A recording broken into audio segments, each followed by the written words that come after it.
大家好，为了呈现加入炭灰后湿黏土壤的改善状况，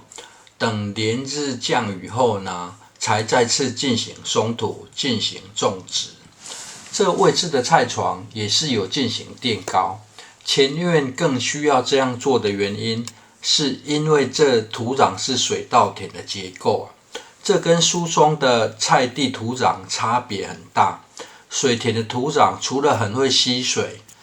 烈日晒干后还会很容易变硬，发生板结因此就陆续局部垫高与增加有机质，慢慢增加夏天可种植的菜地。经过2-3天的雨水浇灌后，土壤目前的状况还算是非常理想。而这区域是利用过年前先行撒种的菜苗，遇到连假前或是雨水期呢，没有时间或是不方便进入菜地前，就可以先行撒种。等有时间或雨水过后呢，幼苗就可以长到可以移植的大小。除了可以省掉一点育苗的时间，也可以达到分批种植的目的由于大陆妹是短天期的叶菜，影片中还可以呈现过年前种下目前的生长状况只是这菜苗撒的有点多得先问一下有没有想吃的人不然这么多的菜苗就更可以更改种植的方式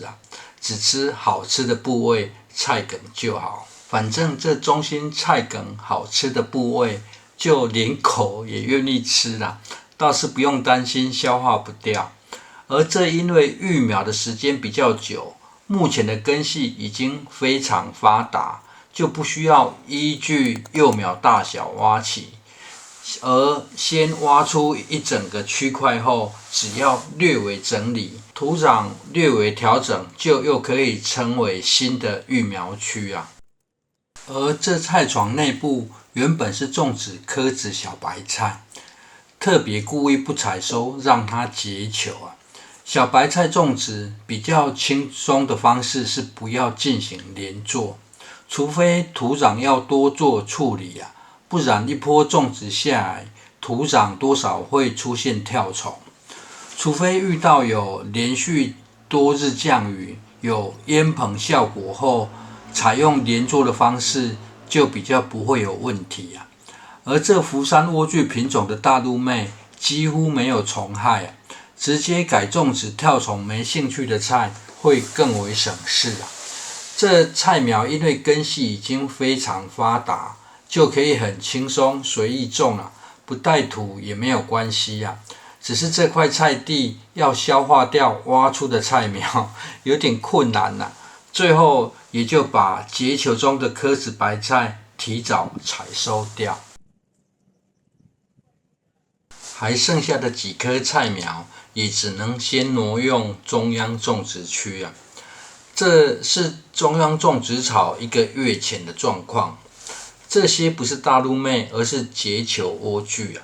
中间的位置则是半天蒜，前方个头还很小的菜苗则是移植后的大陆妹。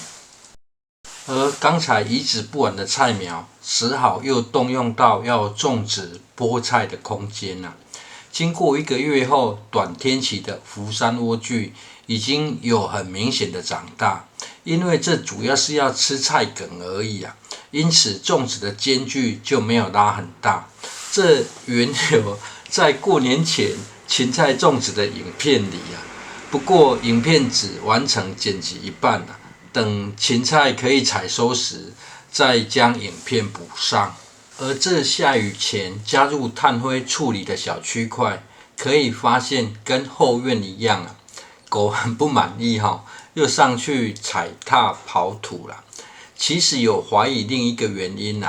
过往整地时曾经将狗埋在土里的骨头清掉会不会是这个原因它在报复或是以为我也在买骨头而这经过翻松加入炭灰的土壤呢，经过几天雨水的淋洗，在翻松的状态看起来很理想会很在意土壤湿黏的问题，这等下一部影片再呈现连日降雨后，这一旁大陆妹会出现什么问题与该如何解决。现在未知的土壤因为有加入炭灰了，菠菜采用调播的方式进行撒种，因为这是大叶菠菜的品种，可以摘叶吃啊，因此撒种的间距拉得比较宽，而一旁则是种给别人吃的，采用直接分撒，采收时可以整颗拔起，会比较方便。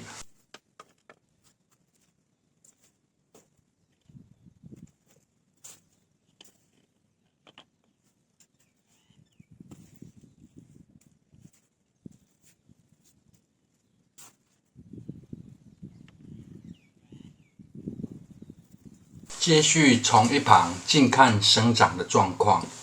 开花中的百日草是用来观看土壤调整情形啊，而这几颗西裸大叶菠菜是采用移植的方式，这只要几颗长大一点后就可以反复摘叶吃啊。至于这连日降雨后大陆妹的生长状况呢，看起来还可以，不过隔日紧接着出现强日照就出现了一点麻烦。这没有仔细观察的话，很快就会出现败根的现象。影片最后不知道这可以算是彩蛋否？因为收编了一旁的棚架，打算重新规划，意外发现结头菜已经长很大颗了。这位置过往是长了一堆杂草，虽然知道地力很好，采用放养的方式只做了一次除草，就几乎没有理会了。若不是要看如何搭设棚架，大概也不会发现。而这结头菜进行采收，刚好就可以提供一点空间让过年前撒种的一堆十字花科菜苗有简单的去处。关于结头菜采收时的建议呢，将一旁的菜叶砍除后，抓取上方，再将底根切除。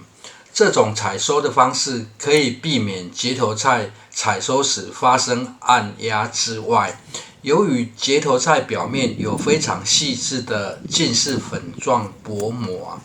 抓取上方进行采收，可以让采收后的结头菜表面维持细嫩。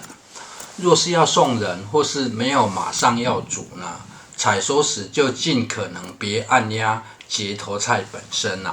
这是简单维持卖相比较好的做法。至于如何克服连日降雨后出现大太阳导致莴苣类败根的现象，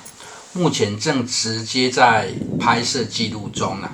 大概要3-4天才可以看出成效。而这结头菜自然放养就可以长这么大，算是当初认真除草所得到的反馈